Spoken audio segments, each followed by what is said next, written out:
Bonsoir à tous et bienvenue dans votre journal, une édition délocalisée et enregistrée en attendant de retrouver la possibilité de diffuser de nouveau le JTM en direct depuis notre plateau télé. C'est donc du côté de Kaweni que nous avons pris nos quartiers ce soir et pour nous accompagner Pierre Bellucci. Bonsoir Pierre. Bonsoir Amina et bonsoir à tout le monde. Alors avec vous Pierre, il sera question de cette nouvelle organisation mise en place dans l'urgence à la rédaction télé de KTV. Justement une organisation, vous allez nous dire comment nos journalistes font-ils pour aller sur le terrain, pour continuer à informer et relayer l'actualité sur le territoire. Nous verrons cela tout à l'heure avec vous.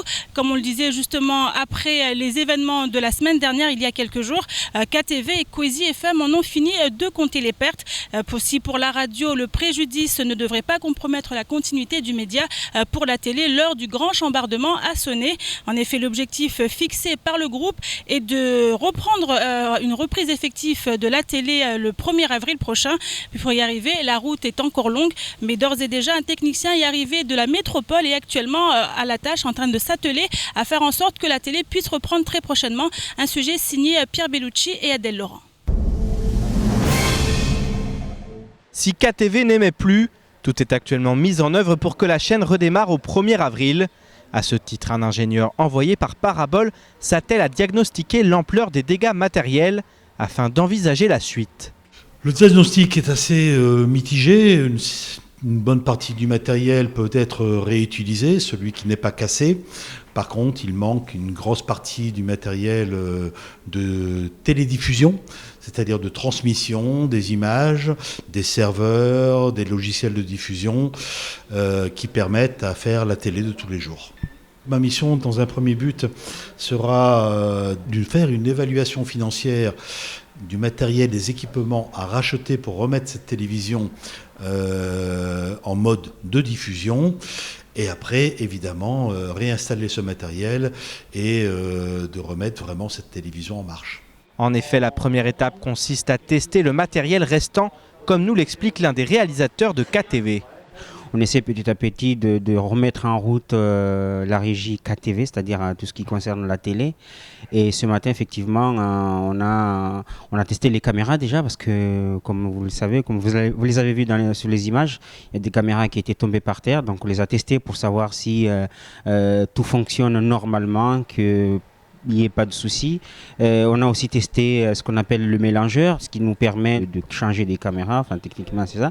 Et tout ça, on les a testés, donc ça va bien. On a testé aussi les encodeurs, parce qu'il faut savoir quand les voleurs sont arrivés, ils ont tout arraché, donc à leur passage, il y a des câbles qui sont arrachés, donc on a testé pour savoir si tout fonctionnait normalement. Quant à l'objectif de redémarrer la chaîne le 1er avril, Pascal Clair se veut relativement optimiste. Et le 1er avril me semble raisonnable, dans un mode basique, dans un mode pas forcément très pointu au niveau de la qualité audiovisuelle, mais un redémarrage 24/24 le 1er avril me semble tout à fait faisable et réalisable. Rendez-vous donc dans 8 jours pour, espérons-le, assister au redémarrage de KTV, le jour de son 5e anniversaire. Alors Pierre, on l'a vu, nouvelle organisation, un technicien qui est là à Mayotte pour venir en aide à l'équipe de KTV pour pouvoir remettre les choses en place, de sorte à commencer, on a dit, le 1er avril, un objectif que vous vous êtes fixé. Ah oui, tout à fait. Alors c'est vraiment l'objectif fixé et toute l'équipe travaille pour ça actuellement. Tout le monde est à pied d'œuvre, on le voit dans le reportage. Donc ce technicien mandaté par Parabole qui nous soutient aussi, qui a vraiment envie que KTV reprenne. Aussi nos techniciens, voilà, réalisateurs comme Hakim Sindou qui est au travail. Donc tout le monde se mobilise. Voilà, effectivement, il y a eu le choc, il y a eu ce cambriolage et puis derrière, tout le monde s'est mobilisé très vite. On l'a vu, on a essayé de faire quelque chose. Rappeler aussi que voilà, le problème aujourd'hui, ce sont avant tout les moyens de diffusion et non pas ceux de production. On a gardé du matériel. C'est-à-dire c'est vraiment la diffusion, c'est-à-dire qu'on ne peut pas diffuser par nos propres moyens, donc on est obligé de passer par Paris. Donc c'est ça le problème. Maintenant sur la production, on est capable de créer avec une caméra. Voilà, on a toujours fait de la télé avec les moyens que nous avons. On sait qu'on n'est pas une télé, nous ne sommes pas les grandes télés avec des moyens surdimensionnés. On fait avec les moyens du bord. Donc pour la production, on s'arrange toujours. Je veux dire, aujourd'hui, voilà, on le voit pour filmer. on prend même des téléphones portables s'il le faut. Donc à ce niveau-là, on a été un peu moins impacté. C'est surtout sur la diffusion qui a eu un gros impact, Amina. Donc voilà, c'est là-dessus qu'il va falloir travailler. Et bien entendu, c'est du matériel qui coûte très cher, donc c'est aussi là le gros problème. Merci Pierre, vous restez avec nous. Et hier, le syndicat Sud PTT Mayotte a déposé un préavis de grève, répondant ainsi à l'appel national pour un début de mouvement prévu demain. Parmi les revendications, l'augmentation des salaires, l'amélioration des conditions de travail ou encore la réhumanisation du travail et des services. Et pour ce qui concerne Mayotte, les revendications sont nombreuses et vont bien au-delà des problèmes nationaux. On écoute le secrétaire départemental du syndicat Sud PTT au micro d'Adèle Laurent.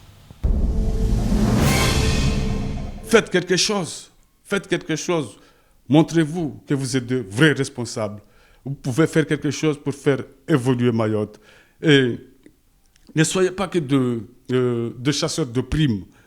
Ça, nous les Mahorais, on commence vraiment à se poser de questions. Si vraiment les gens qui sont ici, que l'État il paye, la collectivité elle paye, mais on ne voit pas le résultat. Donc, franchement, il faut que ça bouge maintenant. Il faut que ça bouge. Mayotte, il est devenu département. Il faut que les choses vont vers l'avant. Ça, c'est le message que je voulais lancer. Et dire aussi à tous les collègues que les revendications, nous les gagnerons dans la rue, en engageant le débat citoyen. Pour ça, mettons-nous massivement en grève à partir du 23 mars. Le 23 mars, c'est dans la rue que ça se passe. En mars, on parle de la Poste. Alors un préavis de grève à la Poste, Pierre, on a envie de dire encore un. Encore un, et puis il fait un peu écho à ce qui va se passer le 30 mars prochain avec ce mouvement de grève générale. Donc voilà, on le voit dans plusieurs secteurs, ça va mal, et ça va mal de manière générale à Mayotte. Aujourd'hui, voilà, on le voit, il y a des cambriolages, nous en avons été victimes, nous ne sommes pas les seuls, et nous ne cessons de le répéter, bien sûr que nous ne sommes pas les seuls. Aujourd'hui, on le voit, il y a un vrai problème de sécurité, et maintenant, on voit aussi parfois c'est un peu dérisoire, on sait ce qui s'est passé aujourd'hui à Bruxelles, voilà, là, des problèmes de sécurité d'une ampleur sans précédent avec ces problèmes de terrorisme. Et moi, il y a une phrase que j'ai beaucoup retenue du président de la République qui a expliqué que comment voulez-vous qu'il y ait du développement économique, comment voulez-vous qu'il y ait des investissements sur des territoires où il n'y a pas la sécurité. J'espère que lorsqu'il dit ça, il prend aussi en considération Mayotte, parce que c'est vraiment le cas, et voilà, lorsqu'on entend ces propos, on a envie de lui dire oui, mais à Mayotte c'est le cas, ça serait bien peut-être de s'en rendre compte et de mettre les moyens, car effectivement sans sécurité on a beaucoup de mal, et puis il y a d'autres problèmes qui s'amassent. Effectivement, la sécurité c'est le problème numéro 1 aujourd'hui, mais il y en a beaucoup d'autres, et voilà, tous ces mouvements de grève, c'est un ras-le-bol général à Mayotte qui prend forme dans plusieurs secteurs, mais qui va aboutir à ce mouvement général le 30 mars prochain. Alors vous parlez des propos du président de la République, on a vu cette pétition, on en parlait justement hier, le retour qui en a été fait du côté de la présidence. Est-ce qu'aujourd'hui le discours va changer? Est-ce que vous le pensez? Écoutez, personne n'est satisfait sur cette réponse. Voilà, on a une pétition, on a plus de 12 600 signataires, et puis derrière on a une réponse qui nous explique qu'il y a eu beaucoup de choses qui ont été faites d'ores et déjà, on met des choses en place, il y a une mission qui est venue sur le territoire. Enfin, c'est pas suffisant. Lorsqu'on l'entend aujourd'hui, alors effectivement, ici c'est de la petite délinquance, c'est pas des actes terroristes, c'est de la délinquance, même si on commence à avoir quand même une sorte de grand banditisme, puisqu'on le voit, des cambriolages de plus en plus organisés, donc il faut prendre ça en considération. Mais enfin, il faut quand même rappeler que Mayotte, c'est quoi? C'est un arrondissement de Paris, donc s'il y avait les moyens, s'il y avait une réelle volonté, donc que l'État arrête de faire semblant et de nous dire on fait suffisamment, car non, aujourd'hui on ne fait pas suffisamment à Mayotte, et toutes les personnes qui vivent à Mayotte le savent. Merci beaucoup Pierre. Et l'association Kibana Maïcha a organisé aujourd'hui une réunion d'échange et de débat avec 4 classes de plusieurs collèges de Mamoudzou. Plus d'une centaine d'élèves étaient présents, tout comme la police nationale, mais également les membres du conseil départemental. Les collégiens ont pu poser sans tabou toutes leurs questions, notamment en ce qui concerne les violences auxquelles ils doivent faire face aujourd'hui, tous les jours. On regarde ce reportage de Shakila Issouf et Adèle Laurent. L'association Ankibana Maïcha, à l'initiative de cet échange, tente à travers des discussions de sensibiliser les élèves qui sont les premiers touchés par la violence au quotidien. Les élèves ont donc profité de l'occasion pour poser leurs questions sans tabou. Grâce à ce qu'il nous disait, capitaine Chamas et l'élu Sidi, que j'arrivais à pouvoir écrire des questions et pouvoir leur poser. Et aussi c'est grâce à la feuille qui nous avait distribué.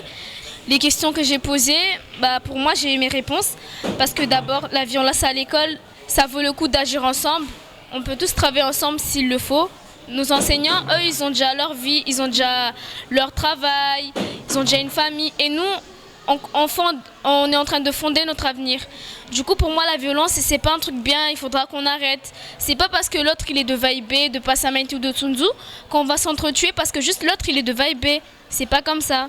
L'objectif de cette réunion était également de permettre à la parole de se libérer tout en tentant de comprendre ces phénomènes de violence. Aujourd'hui, pour sensibiliser vraiment un bon large de public, nous avons invité les délégués des 3e de chaque collège, donc qui va pour nous apporter une réponse, apporter une information, l'information qui va être donnée aujourd'hui lors de cette action, à leurs camarades pour pouvoir éradiquer cette violence qui se passe à l'école.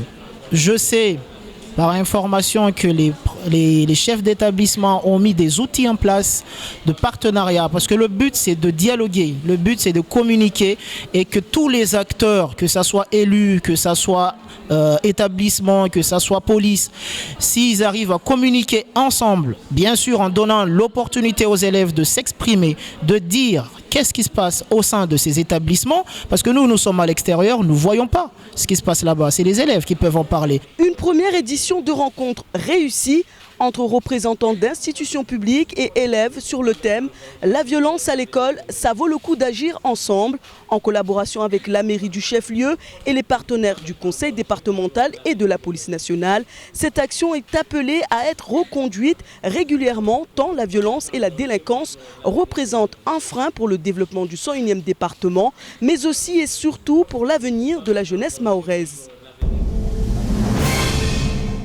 Et enfin, chaque année, l'association Moultak Al-Nour organise plusieurs majlis sur tout le territoire.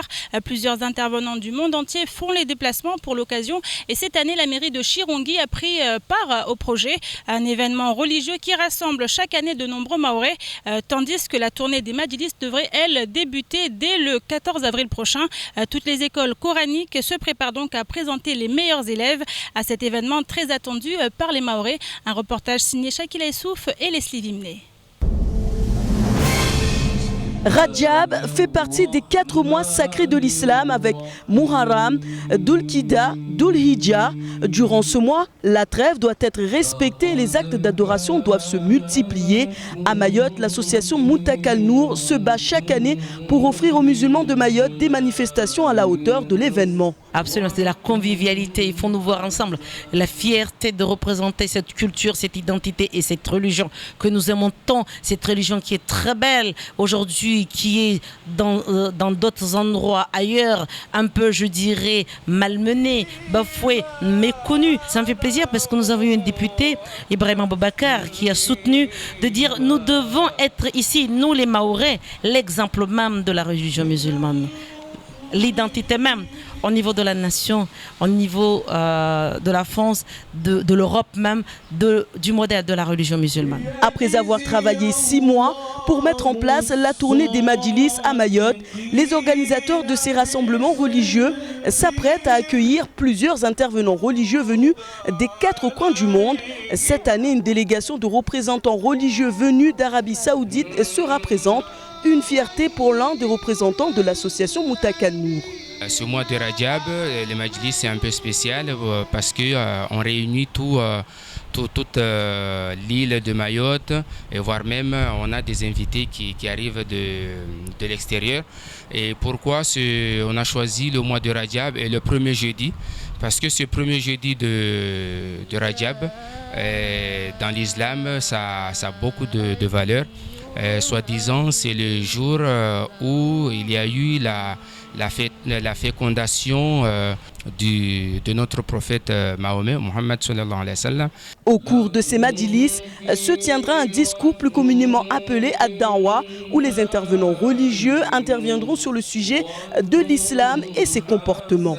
On a une délégation de 5 personnes qui arrivent de l'Arabie Saoudite, la Mecque.